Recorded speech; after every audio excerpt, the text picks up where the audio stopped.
Estamos começando pela Rede Vida de televisão, mais um programa da série A Verdade sobre os Cartórios. E hoje nós vamos falar sobre matrícula e sobre a lei de imprensa. No primeiro programa, nós, quando falávamos do registro civil das pessoas jurídicas, nós falávamos que esse registro civil das pessoas jurídicas funciona geralmente anexo ao registro de títulos e documentos. E o que é registrado nesse registro civil das pessoas jurídicas? São registradas as sociedades civis, as associações e as fundações. Mas também são feitas as matrículas dos jornais e das revistas e das oficinas impressoras. Vamos ler o artigo 122 para a gente não esquecer de nenhum item do que é matriculado no registro civil das pessoas jurídicas. Consta no artigo 122 da Lei de Registros Públicos. No registro civil das pessoas jurídicas serão matriculados, primeiro, os jornais e demais publicações periódicas. Segundo, as oficinas impressoras e de qualquer natureza pertencentes a pessoas naturais ou jurídicas. Terceiro, as empresas de radiodifusão que mantenham serviços de notícias, reportagens, comentários, debates e entrevistas. E quarto, as empresas que tenham por objeto o agenciamento de notícias. Então, se aí na sua cidade você quiser lançar um jornal, quiser lançar uma revista, antes de fazer este lançamento, você é obrigado a fazer a matrícula deste jornal, desta revista, no Registro Civil das Pessoas Jurídicas. Eu alerto para isso porque há milhares de jornais e revistas circulando por todo o Brasil que não estão matriculados. E isso pode dar multa e pode dar muitas dores de cabeça para os proprietários desses jornais e dessas revistas. Então, se você tem um jornal, tem uma revista, verifique se ela está matriculada no Registro Civil de Pessoas Jurídicas aí da sua cidade. E hoje nós estamos recebendo com muita satisfação uma grande autoridade em lei de imprensa. Trata-se do Dr. Darcy de Arruda Miranda. O Dr. Darcy de Arruda Miranda é este jovem com 96 anos. E eu gostaria de contar algumas peculiaridades da vida dele. O Dr. Darcy nasceu em Lençóis Paulista, no dia 7 de março de 1904. Em 1922, ele se formou em odontologia, ou seja, dentista, né? Começou a vida como dentista. Em 1932, participou da Revolução de São Paulo. Em 1938, formou-se advogado pela Faculdade de Direito do Largo de São Francisco. Em 1947, ingressou na magistratura paulista, aposentando-se em 1966 como ministro do Tribunal de Alçada. Foi professor por mais de 25 anos das faculdades de Direito do Mackenzie e de Sorocaba. Escreveu várias obras, entre elas dos abusos da liberdade de imprensa, comentários à lei de imprensa, a lei do divórcio interpretada, anotações ao Código Civil, repositório de jurisprudência do Código Penal e repertório de jurisprudência do processo penal. Veja, então, que ele teve uma vida muito agitada. Doutor Darcy, muito obrigado por o senhor ter aceito o nosso convite e estar participando hoje do nosso programa. E a minha primeira pergunta é a seguinte: que importância tem a imprensa na vida de uma nação? Bem, a importância da imprensa é a importância da própria vida nacional. Porque não existe país nenhum em que a imprensa não seja a consolidadora, restauradora dos direitos dos cidadãos e que transforma todos os seus processos em garantias de direitos. Porque, por exemplo, a imprensa é componente de toda a Constituição por países componente depois do Estado. Bem, o Estado, então, recebe a importância da imprensa, porque ela que consolida, através das suas publicações, o interesse das partes, ela que defende os direitos do fraco, o direito do pequeno com o grande. E essa é a razão pela qual toda a imprensa, seja ela nacional ou não, tem por finalidade defender os direitos nacionais, porque ela alerta os descuidos dos governadores, dos presidentes, das coisas alerta e chamando atenção para os fatos que devem ser observados e repostos em suas devidas condições. A imprensa é, portanto,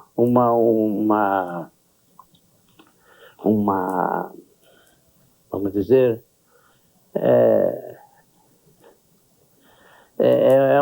como se fosse uma esculca da civilização.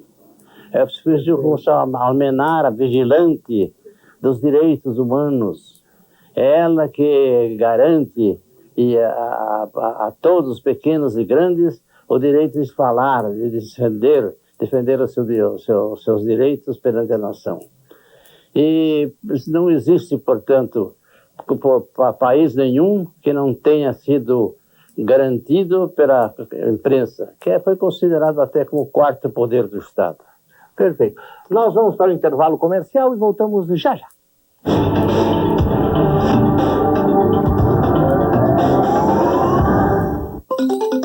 Está se acabando em seu bolso ou escondido num fundo de gaveta o documento mais importante para a sua aposentadoria, a sua carteira de trabalho.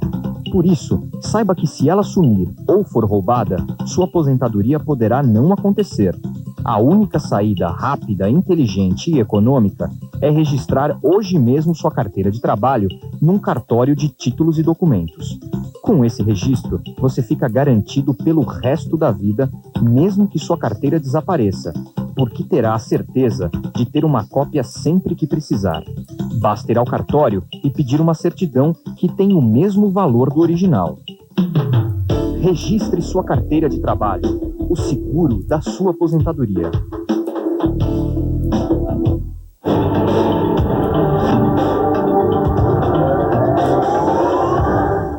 Estamos de volta com o programa A Verdade sobre os Cartórios, hoje com o Dr. Darcy de Arruda Miranda. Doutor Darcy, como propor queixa-crime quando existe ofensa à honra do cidadão? Bem, os crimes contra a honra são três: a difamação, a calúnia e a injúria.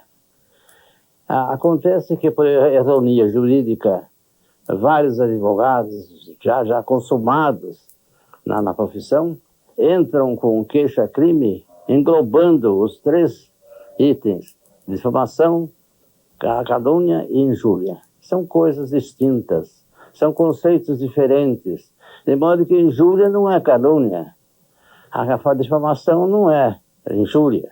Portanto, é preciso que haja uma ordenação melhor, porque a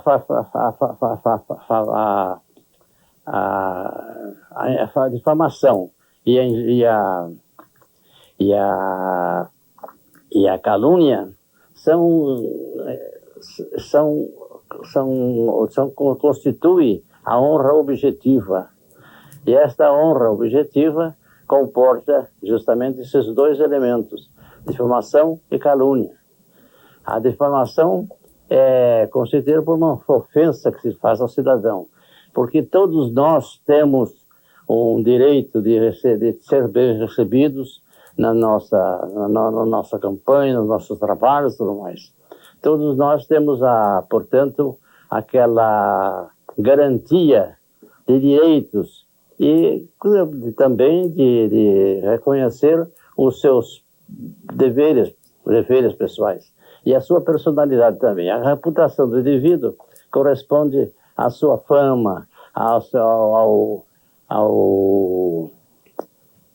ao companheirismo dos seus cidadãos.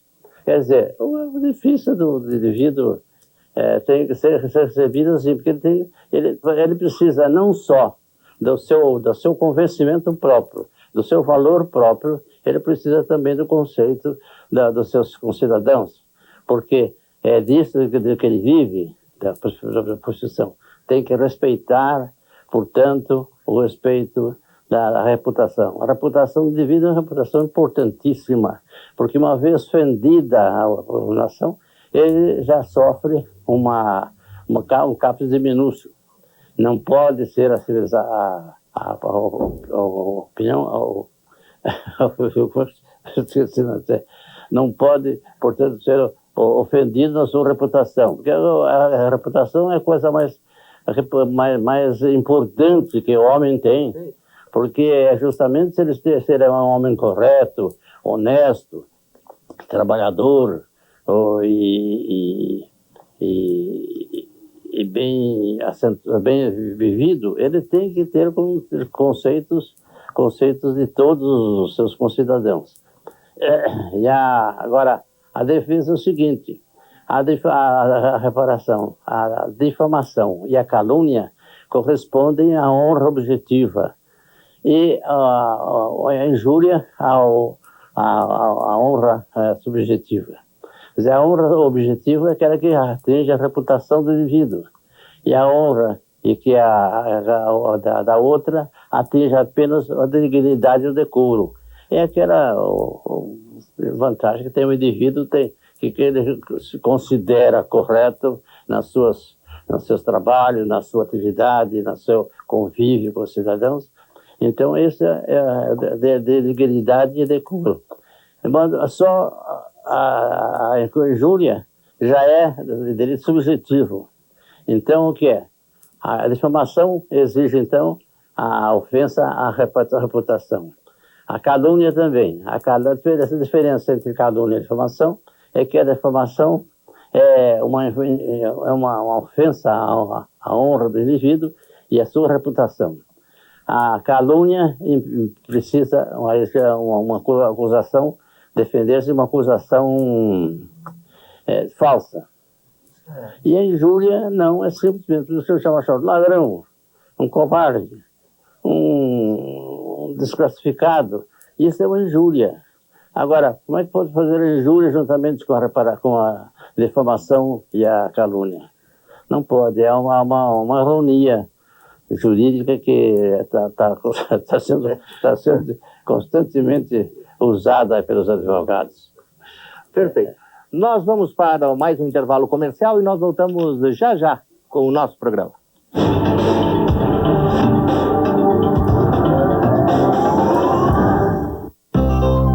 Comunicado importante. Tome cuidado na hora de vender seu carro. Se você assinar o recibo de venda em branco, continuará sendo o responsável pelos danos que outro motorista poderá cometer, respondendo civil e criminalmente por isso. Portanto, ao vender seu carro, mesmo assinando o documento em branco, exija um recibo assinado pelo comprador com todas as características do veículo.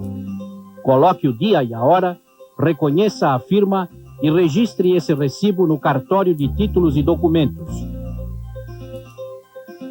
Registro de títulos e documentos.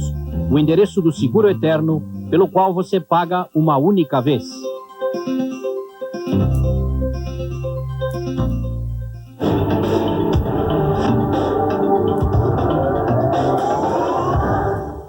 Estamos de volta com o programa A Verdade sobre os Cartórios, hoje com o Dr. Darcy de Arruda Miranda.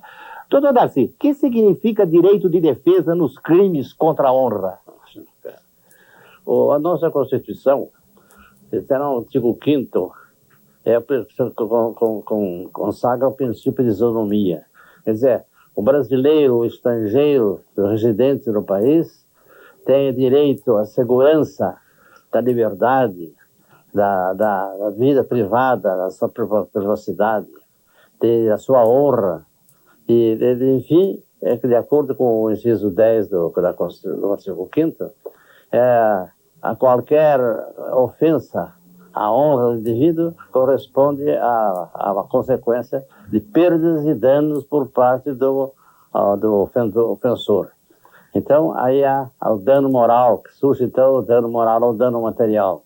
Tanto um como o outro correspondem a uma necessidade de ressarcimento dos danos causados. Portanto, a ficha a Constituição estabelece essas garantias. E também estabelece a garantia da imprensa. A imprensa tem todos os direitos, não pode nem medir censura, não admite mais censura. No artigo 220 da Constituição, que garante a liberdade de imprensa. E a liberdade da imprensa é a coisa mais otimista, mais completa que existe num país, porque países que não têm liberdade de imprensa não têm direitos assegurados. Portanto, a liberdade de imprensa garante aos indivíduos a ressarcimento de danos morais e danos materiais, quando haja ofensa. É preciso, portanto, que o dano moral seja correspondente ao valor do indivíduo. Esse dano moral também só depende ainda o juiz é que estabelece o quanto do dano moral. Mas essa expressão do dano moral é uma expressão que hoje está muito em voga. Qualquer coisinha hoje é dano moral. O sujeito lá casou errado, coisa e tal, causou dano é moral. Então é preciso que o dano moral seja bem definido. É muita coisa, porque de fato é uma instituição que garante ao indivíduo a sua indenidade, o seu caráter, do seu comportamento social, etc. Perfeito. Então, Darcy, no que consiste o direito de resposta em delito de imprensa? Sempre que haja uma notícia errônea, ou inverdadeira, ou injuriosa a alguém, esse alguém pode mover um pedido de resposta retificativa. Porque a resposta, o direito à resposta é um direito que sofreu muitas discussões na França que surgiu justamente o direito de resposta. E então, qualquer cidadão que seja atingido por uma erronia na publicação de uma coisa qualquer, um defeito ou uma ofensa que tenha recebido, então ele é obrigado a receber o jornal, é obrigado a receber o pedido de retificação. Porque a retificação é indispensável, porque portanto, em 24 horas o jornal tem que publicar isso aí. E ele tem 60 dias também para fazer o pedido de resposta. O que a gente tem visto, geralmente, é que às vezes sai a manchete do jornal, fulano é ladrão. Aí depois se prova que não é, aí sai lá no meio do jornal um desmentido, olha, tal, não é verdade. É o caso, por exemplo, da escola de base, né, que ficou famoso, né, aquele caso, né, que houve aquele erro, tal, provaram que não, os donos eram inocentes, não havia nada daquilo. Um dano moral muito grande. Um dano moral muito grande. E o desmentido não foi do tamanho das manchetes que acabaram por acusar os donos da escola de base, né?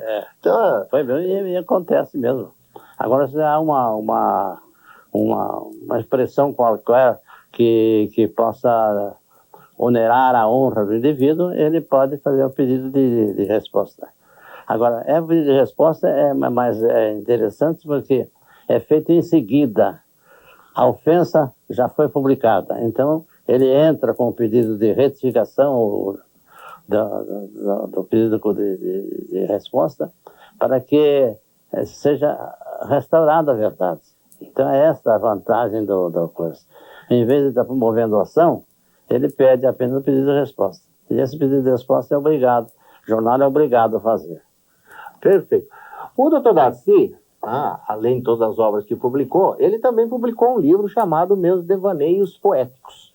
E no finalzinho aqui do programa, eu quero ler uma poesia que ele fez à esposa, a dona Virgínia, em 1925, e ele escreveu essa poesia nas varetas do leque da dona Virgínia. Antigamente as senhoras usavam leque, né? Hoje tem ar-condicionado, hoje já não tem. Mas eu quero, no final desse programa, ler essa poesia. Diz assim: se nestes pobres versos que rendilho, a custo e a medo, neste leque teu, faltar na forma, colorido e brilho, perdoe-me, culpado não sou eu. Nem sempre a forma, por mais bela, exprime a voz de um coração e a luz de um Deus. Faze por compreender, torna sublime a singeleza desses versos meus. E com esses versos, doutor Darcy, quero agradecer imensamente a sua presença no nosso programa. Agradeço imensamente, foi brilhante a sua participação e eu espero contar com o senhor em outras oportunidades aqui nesse programa. Um prazer. E nós vamos chegando ao final de mais um programa A Verdade sobre os Cartórios. Estaremos de volta no próximo sábado às 11 horas da manhã. Rede Vida de Televisão, o canal da família.